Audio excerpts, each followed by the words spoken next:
आपल्याला आशीर्वाद देत राहतो. विश्वनियंत्या परमेश्वरानं आपल्याला सदैव सुखी ठेवावं, आपल्या मनातील सदिच्छा सदैव परिपूर्ण कराव्या असा मंगल आशीर्वाद. आपण वेळेवरती धावून आलात म्हणून आमचं लक्षात झालं. तुम्ही जर आला नसतं तर त्यांना काय केलं असतं काही कळलं नसतं. आपले उपकार झाले. उपकार मानण्याची गरज नाही. माणसाला माणसाला सहकार्य करणं हे माणुसकीचं नातं आहे.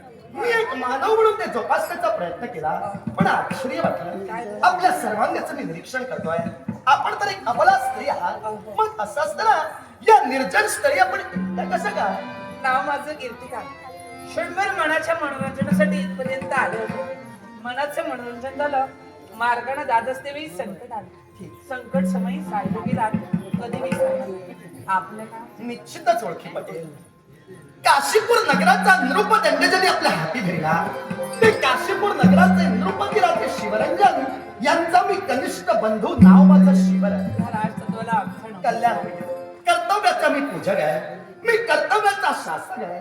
तेव्हा एक जबाबदार पुरुष या नात्यानं मला माझ्या कर्तव्याच्या दिशेनं प्रयाण करणं अनिवार्य आहे. तेव्हा माझी विनंती समजा, या निर्जन स्थळी एकट्या तुम्ही थांबू नका.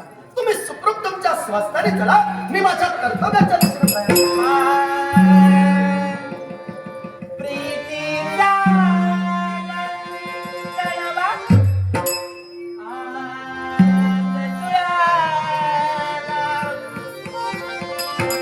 आपल्याला पाहता क्षणी माझं मन मात्र तुमच्या दिशेने ओढ घेऊ लागलं आणि तेच पण मला सांगू लागलं. काय काय माहितीये का?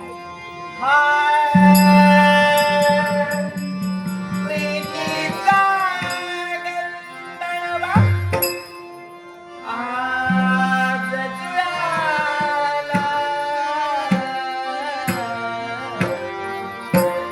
माझ्या सवे बोल सगळ्या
जादू कशी घडली आपल्या दोन लोचनांची. पहिलीच भेट झाली जडली अपूर्व बाधा. नभांगणाने ओळखली माझ्या मनाची वेडी भाषा. कर्तव्याच्या दिशेनं प्रयाण करणाऱ्या माझ्या पावलांना प्रणय पाशांनी गुडघा घालावा आणि माझी पावलं जागच्या जागी स्थिर करून ठेवावी. हे परमेश्वरी किमया म्हटलं तरी वावगं ठरणार नाही. तेव्हा माझ्या मनाचा मी निर्धार केलेला आहे. निर्धार? लवकरात लवकर तुझा हात हाती घेऊन सुखाच्या संसाराला मला प्रारंभ करायचा आहे. काय तेव्हा सांगताय?